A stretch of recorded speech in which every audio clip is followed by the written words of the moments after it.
I palloncini a forma di auto per ricordare la passione di Martin per i motori, i girasoli, gialli e arancioni come la sua bici, i fiori delle calde giornate d'estate quando usciva per le sue pedalate.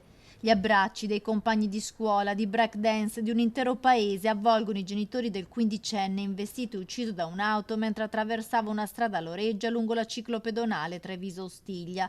La chiesa di Tre Baseleghe contiene a fatica le persone, 1 migliaio circa, che hanno partecipato ai funerali di Martin Pattaro.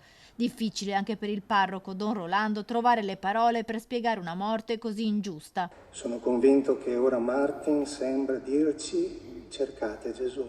Lo dice al suo papà, alla sua mamma, lo dice ai suoi amici: cercate Gesù.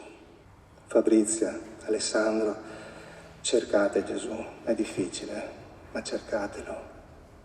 Aggrappatevi a quel gancio del cielo che si chiama fede e speranza e troverete quella pace che adesso sembra così lontana e impossibile. Ai tanti amici di Martin l'invito a cercare il bene, a coltivare le passioni proprio come faceva il quindicenne che aveva tantissimi interessi. E voi amici di Martin, è bello che siate tutti tanti qui, tanti proprio. Anche voi vivete la vita spensierata come quella di Martin, ma cercate Gesù. Il messaggio straziante della fidanzatina Gioia che gli faceva sempre brillare gli occhi. Come faccio senza aiuto al mio fianco?